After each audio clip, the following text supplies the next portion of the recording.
Hello everyone, c'est moi pour ma vidéo du Mystère D. J'espère que vous allez bien et que vous passez une très belle première semaine en 2026. Aujourd'hui, pour notre vidéo en 3 actus insolites de la semaine, j'ai décidé d'y aller crescendo. On repart dans le grand bain, certes, mais on y va piano piano, ok?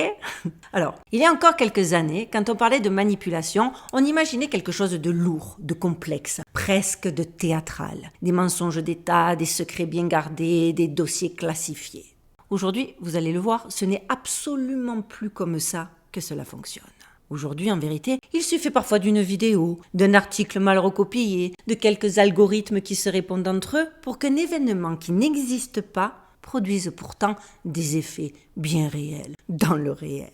Des gens se déplacent, des foules se forment, des certitudes s'installent. Et le plus troublant, ce n'est pas que l'information soit fausse, c'est surtout que l'information n'ait même plus besoin d'être vraie pour être crue. Vous allez voir, vous allez comprendre. Dans cette vidéo, on va parler de 3 choses qui en apparence n'ont rien à voir entre elles. Un feu d'artifice qui n'a jamais eu lieu, des technologies censées remplacer nos téléphones et peut-être bien plus que ça. Et enfin, un jeu vidéo qui, des années plus tard, semble étrangement dialoguer avec l'actualité géopolitique. 3 histoires donc, 3 histoires différentes, mais une même question en filigrane. Qu'est-ce qui fabrique aujourd'hui notre perception du réel ? Vous allez voir, cette question est bien légitime. Mais avant de rentrer dans ces 3 histoires, petite parenthèse, parce que dans un monde saturé d'infos, savoir avec quel outil on navigue, ça compte aussi énormément. Et du coup, mon partenaire du jour arrive à point nommé puisqu'il s'agit de CyberGhost VPN. Et je vais être très claire avec vous. Aujourd'hui, quand vous tapez quelque chose sur Internet, quand vous regardez une vidéo, quand vous lisez un article, sachez que vous n'êtes pas seul. Et non, votre fournisseur d'accès regarde, les plateformes analysent, votre adresse IP vous identifie et chaque clic laisse une empreinte. La question n'est dorénavant plus est-ce qu'on nous surveille ? La question est clairement est-ce qu'on accepte de naviguer à découvert ? Et forcément, si je vous parle de ça maintenant, ce n'est pas par idéologie, vous allez voir, mais bel et bien par pur pragmatisme. Parce que oui, vous vous doutez bien que quand on s'intéresse à l'histoire, à la science, aux zones grises des récits officiels, quand on creuse des sujets sensibles comme on le fait ici sur cette chaîne, la première chose à protéger, ce n'est pas son opinion, mais clairement sa navigation. C'est pour ça que personnellement, j'utilise CyberGhost VPN. Parce qu'un VPN, c'est un réseau privé virtuel. Il crée un tunnel chiffré entre vous et Internet. Ce qui signifie une chose très simple. Ce que vous faites en ligne n'est plus lisible par aucun intermédiaire. Plus de plateformes qui pistent vos clics, plus de fournisseurs d'accès qui analysent votre activité et beaucoup moins de curiosité institutionnelle sur ce que vous consultez. Et ça, moi, c'est ce dont j'ai besoin. CyberGhost, ce n'est pas un gadget. C'est l'un des VPN les plus solides du marché avec plus de 38 millions d'utilisateurs et plus de 20 000 avis positifs sur Trustpilot. Concrètement, il vous permet, et ça c'est énorme, de changer de pays virtuellement en un clic pour accéder à Netflix US par exemple, à des jeux ou à des articles bloqués dans votre région, comme moi je le fais pour certains sujets. Il vous permet de contourner la censure et sécuriser vos données, notamment sur les réseaux Wi-Fi publics, comme les cafés, hôtels ou aéroports. Et enfin, il vous permet de masquer votre adresse IP réelle et rester anonyme, même lorsque vous explorez des sujets qui sortent des clous, et ça, moi, perso, ça me sauve. Et il y a un point non négociable pour moi, que ce soit bien clair. CyberGhost applique une politique zéro logs. Aucune activité enregistrée, aucun historique conservé, zéro traçage. C'est inscrit noir sur blanc dans leur politique de confidentialité, vous pouvez aller vérifier par vous-même.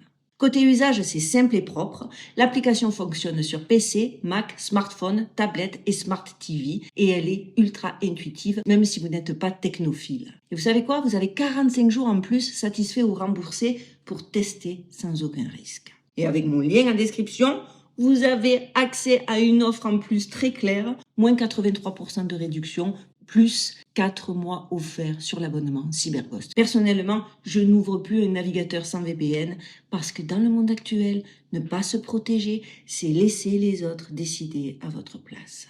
Alors merci à CyberGhost VPN pour leur confiance. Allez les amis, il est temps maintenant de rentrer dans le vif de nos sujets. Alors installez-vous confortablement, on y go, on y va et c'est maintenant.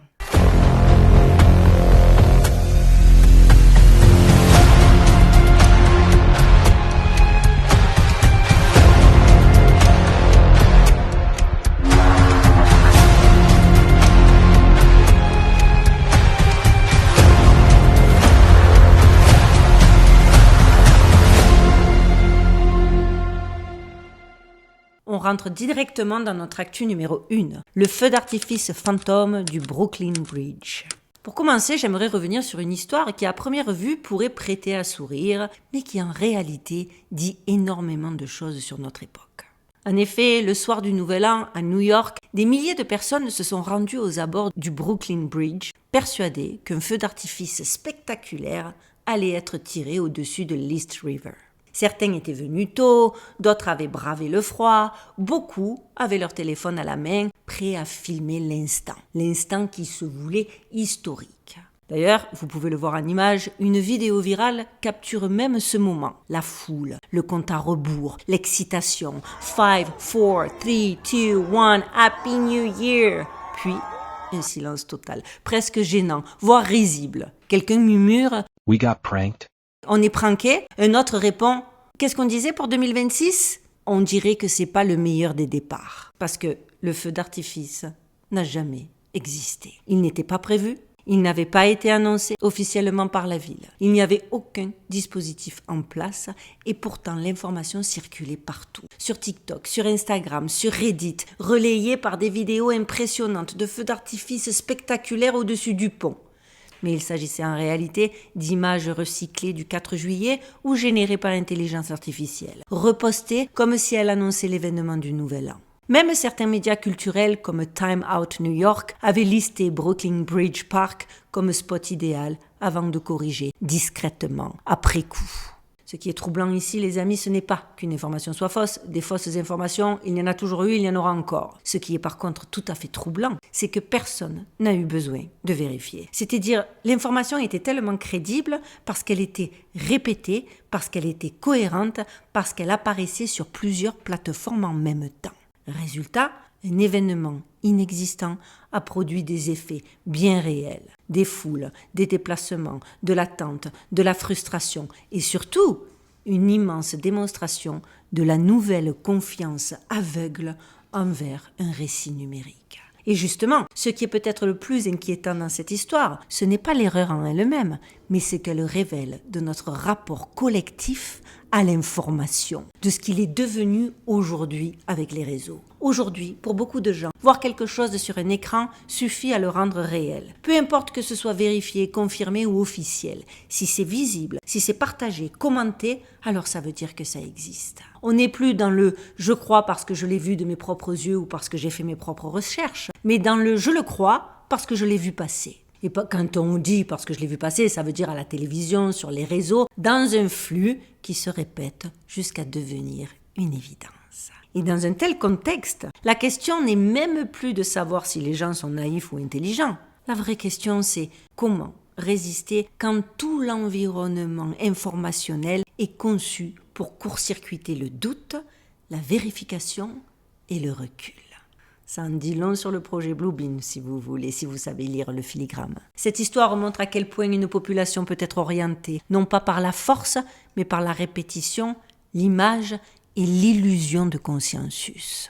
Alors oui, on pourrait parler de prank, de mauvaise coordination ou d'erreur collective, mais ce serait passer à côté de l'essentiel. Ce qui s'est joué là, c'est peut-être la preuve que la réalité n'a plus besoin d'exister pour être vécue. Elle a seulement besoin d'être validée par les flux. Et ça, pour moi, c'est là que commence le vrai contrôle et la vraie manipulation. Parce que finalement, ce feu d'artifice ressemble presque à un symbole, une manière assez ironique de démarrer 2026, une année où l'intelligence artificielle risque encore davantage de brouiller la frontière entre ce qui a eu lieu et ce qui a simplement été bien raconté.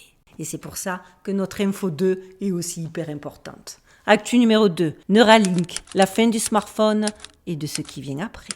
Depuis quelques semaines, une petite phrase revient de plus en plus souvent dans la bouche de certains géants de la tech.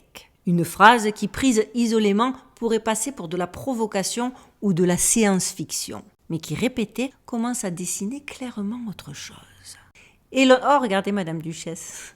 Elon Musk l'a dit clairement, fin octobre 2025. Dans le futur, il n'y aura plus de téléphone. Selon lui, ils seront remplacés par des interfaces directes entre le cerveau et la machine via Neuralink, bien sûr. Des implants capables de permettre à un individu de communiquer, de naviguer sur Internet, d'interagir uniquement par la pensée. Et avec les premiers implants humains posés depuis janvier 2025, déjà 3 patients et une production en masse annoncée pour 2026, ce n'est plus de la science-fiction. C'est bel et bien en cours. Alors encore une fois, officiellement, l'objectif est noble. Neuralink est présenté comme une avancée médicale majeure, destinée à aider des personnes paralysées à retrouver une forme d'autonomie, à contrôler des ordinateurs, à écrire, à communiquer. Et sur ce point, il n'y a rien à contester. Pour ces patients-là, la technologie est spectaculaire. On a vu des démonstrations où un implanté joue à des jeux vidéo ou tweet uniquement par la pensée. Le problème, c'est que l'histoire ne s'arrête jamais là. Car presque au même moment, c'est Bill Gates, mon ami Kill Bill, qui expliquait de son côté en août 2025 que l'ère du smartphone touchait à sa fin et que son successeur ne serait pas un implant cérébral, mais des tatouages électroniques, des dispositifs intégrés à la peau capables de communiquer avec des réseaux, de surveiller des paramètres biologiques et d'interagir avec l'environnement sans écran, sans téléphone, sans objet visible.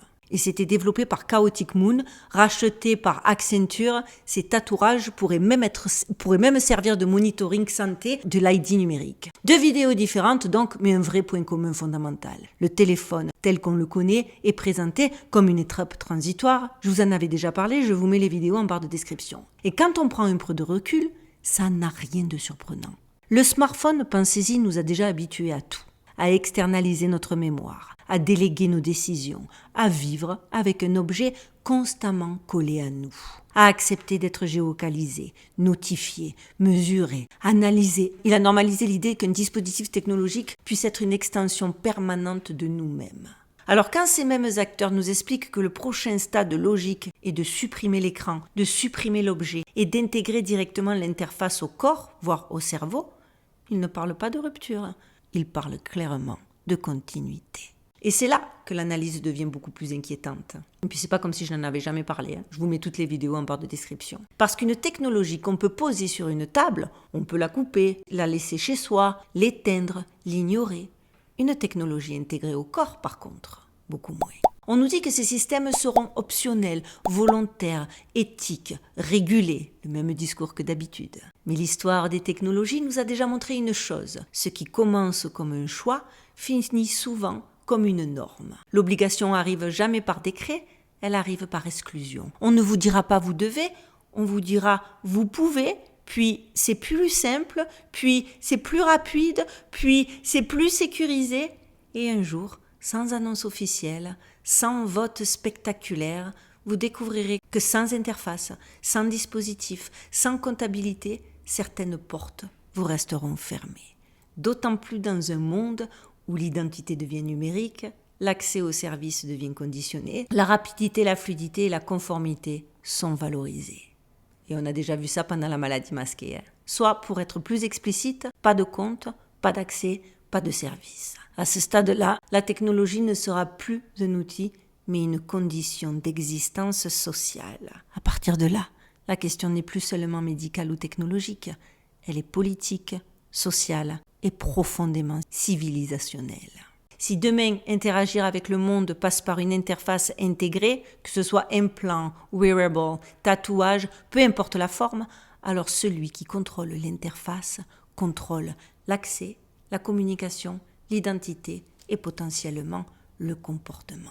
Ce n'est pas une théorie abstraite, c'est la trajectoire logique d'un système qui cherche à rendre la technologie invisible, indissociable, indiscutable. Et peut-être que la vraie question n'est dorénavant pas de savoir si Neuralink ou ces dispositifs vont fonctionner techniquement. La vraie question c'est à quel moment une aide devient une dépendance et à quel moment une extension de nous-mêmes, soi-disant, devient une prise de contrôle. Et en 2026, justement, avec l'accélération de l'intelligence artificielle, on pourra bien approcher de la réponse plus vite qu'on ne le pense. Et vous allez voir notre actu numéro 3. Call of Duty Maduro, quand la fiction semble précéder le réel. Parce que oui, il y a des coïncidences qui font sourire, et puis il y a celles qui, à force de se répéter, finissent par mettre franchement mal à l'aise. Et dans cette actu-là, on va y être de plein fouet. Depuis des années, on remarque un phénomène troublant, on en parle souvent sur ma chaîne. Des événements politiques, militaires ou géopolitiques majeurs semblent parfois avoir été racontés, mise en scène, voire jouée bien avant de se produire dans le réel, que ce soit dans les films, les séries ou bien évidemment les jeux vidéo. Et l'exemple qui circule beaucoup en ce moment concerne la saga Call of Duty. En effet, en 2013 sort Call of Duty Ghost. Dans le scénario, le jeu met en scène une intervention militaire américaine en Amérique du Sud visant un dirigeant autoritaire anti-américain accusé de crimes contre son propre peuple. Le contexte, une crise énergétique mondiale due à la destruction du Moyen-Orient et un leader à la tête de la Fédération, une alliance sud-américaine dopée au pétrole dont la capitale est Caracas au Venezuela. Mission culte, Fédération D, où les Ghosts, forces spéciales américaines, infiltrent la ville de nuit pour capturer le président Almagro. 12 ans plus tard, on voit émerger dans l'actualité un récit qui au minimum fait écho. Le 3 janvier 2026, l'opération Absolutely Resolve des forces spéciales US, Delta Force, avec 150 avions, raid Caracas de nuit et capture Nicolás Maduro et sa femme. Nicolás Maduro, président du Venezuela, accusé depuis longtemps de violation des droits humains, de dérive autoritaire, est devenu une figure centrale dans les tensions géopolitiques liées à l'énergie, au pétrole et aux rapports de force internationaux. Maduro au pouvoir depuis 2013, les amis, au cœur d'une crise pétrolière et géopolitique sans précédent. Dites-moi pas que c'est une coïncidence. Alors bien sûr, pris séparément, tout cela peut s'expliquer. Les scénaristes s'inspirent du monde réel. Les jeux vidéo utilisent des archétypes. La géopolitique suit ses propres logiques. Mais ce qui devient dérangeant, c'est la précision des parallèles et surtout leur répétition. Car ce n'est pas un cas isolé. Call of Duty Black Ops 2, sorti en 2012, se déroule en 2025. Il y est question d'un conflit larvé entre les États-Unis et la Chine, déclenché par des tensions autour des terres rares, des chaînes d'approvisionnement et d'une guerre économique qui ne dit pas son nom. Cyberattaques massives, embargo chinois, drones partout, pile ce qu'on a vu en 2025 avec la guerre commerciale réelle. Donc oui, vous avez bien compris. Autrement dit, un jeu sorti il y a plus de 10 ans mettait déjà en scène, presque à la date près, un monde extrêmement proche de celui dans lequel nous sommes en train d'entrer. Forcément, vous voyez comment cette info peut être connectée avec les deux précédentes. À ce stade, une question commence à s'imposer. Et elle n'est plus aussi absurde qu'on aimerait nous le faire croire. Est-ce que ces œuvres se contentent de prédire ou est-ce qu'elles préparent ? Car raconter un scénario à l'avance, ce n'est pas neutre. Ça habitue, ça rend familier, ça installe des réflexes émotionnels, comme pour le feu d'artifice. Quand le réel finit par ressembler à une fiction déjà consommée, il choque moins forcément, il surprend moins, il semble presque normal, comme si on avait déjà vu le film. Et c'est là que l'angle devient franchement plus sombre. Si certains événements sont précédés de récits, de scénarios, de mise en scène culturelle, alors la fiction ne serait plus seulement un miroir du réel, mais un outil d'acceptation, une manière de conditionner les esprits à des futurs possibles, voire probables. Alors, ce n'est pas nécessairement un complot centralisé avec un grand cerveau derrière tout ça, non, encore que peut-être que, voilà. C'est peut-être même pire que ça. C'est un système où les récits circulent avant les faits, les imaginaires sont préparés, et où le moment venu, le réel n'a plus qu'à s'insérer dans une trame déjà connue consciemment ou inconsciemment de tous. Et quand on regarde certaines images récentes de Maduro, souriant, détendu, presque théâtral, escorté comme un personnage de film, plus que comme un dirigeant déchu, le malaise ne fait clairement que grandir. On n'a pas l'impression d'assister à un événement brut, imprévisible. On a l'impression d'assister à une scène. Alors évidemment, beaucoup diront que tout cela n'est qu'une suite de coïncidences, que voir des motifs, c'est projeter, que tout n'est pas un scénario. Peut-être. Mais quand des jeux, des films et des récits populaires semblent raconter le monde avant qu'il n'advienne, certains se demanderont « mais pourquoi on nous raconterait l'histoire avant même qu'elle ne se produise ?» Sur ma chaîne, on le sait, ce n'est pas nouveau. On en a déjà parlé dans de nombreuses vidéos, on l'a déjà vu, expliqué, documenté. Raconter une histoire avant qu'elle n'advienne, ce n'est pas prédire. C'est préparer, je le répète, les esprits à l'accepter. Raconter un scénario à l'avance, ce n'est pas de la fiction innocente. C'est une manière d'obtenir un consentement implicite, en douceur, sans débat, sans résistance. Pour qu'en gros, quand le réel surgit, il ne nous demande absolument plus notre avis. Et à partir de là, ce n'est plus de l'anticipation, c'est de la mise en condition. C'est un contrôle aux petits oignons, sans effort. Alors oui, quand on regarde ces trois histoires séparément, on peut toujours se rassurer, se dire que ce n'est qu'un bug, qu'un excès technologique, qu'une coïncidence culturelle de plus. Mais quand on les regarde ensemble, ce confort-là disparaît, j'espère, parce qu'on voit très clairement une chose, le réel n'est plus un point de départ, il est devenu un produit fini. On fabrique des événements qui n'existent pas et ils produisent quand même des foules. On remplace des objets par des technologies qui entrent dans le corps puis dans l'esprit et on raconte les scénarios à l'avance, encore et encore, jusqu'à ce qu'ils cessent de choquer. À ce stade, ce n'est même plus en vérité une question de complot ou de plan secret. On est au-delà. On est au-delà tout en étant quand même dans plus simple et donc beaucoup plus dangereux. On ne nous implose plus le monde. On nous apprend à l'accepter avant qu'il arrive. Vous vous rendez compte du vice ? Mais eux ici, ils ont le vice, moi j'ai le tournevis. Le problème, ce n'est pas l'intelligence artificielle, ce n'est pas la technologie, ce n'est même pas la fiction. Le problème, c'est ce moment précis où l'on confond ce qu'on vit avec ce qu'on a déjà vu passer 1000 fois sur un écran. Et c'est là qu'il faut rester vigilant. Parce que quand ce moment-là disparaît, quand cette frontière s'efface, il ne reste plus grand-chose à défendre. Parce que le consentement a déjà été donné. Et on a bien évalué que le consentement, c'était notre pouvoir le plus sacré. Alors non, la vraie question n'est pas est-ce que tout ça est intentionnel ? Je pense qu'on a déjà la réponse. La vraie question, c'est à quel point sommes-nous encore capables de dire non à un futur qui nous a été présenté comme inévitable ? Et c'est là que ma chaîne est d'intérêt public, les amis, pour qu'entre nous, on reste vigilants et qu'on se le dise.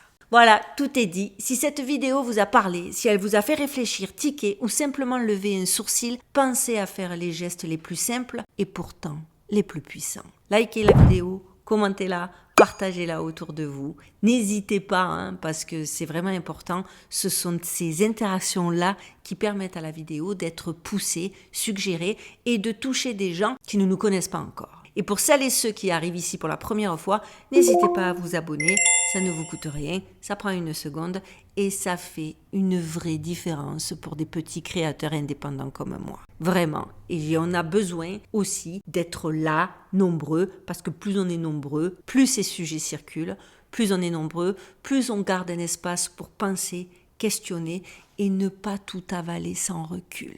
Merci à vous d'être là, vraiment. J'apprécie tous nos rendez-vous, j'apprécie tous nos échanges, j'essaie de lire tous vos commentaires parce que voilà, c'est comme ça qu'on va pouvoir lutter contre le conditionnement implicite et les manipulations de plus en plus perfides. Vraiment, vraiment. Et c'est pour ça que je pense que garder une plateforme d'échange, même si pour ce faire, on doit un petit peu faire les snakes avec une censure agressive, etc., ça vaut le coup. Voilà, cette fois-ci, je pense que tout est dit et bien dit. Avant de vous laisser, je veux encore remercier mon partenaire du jour, CyberGhost VPN. N'hésitez pas à aller cliquer en barre de description sur mon lien qui vous donne droit à moins 83% plus 4 mois offerts.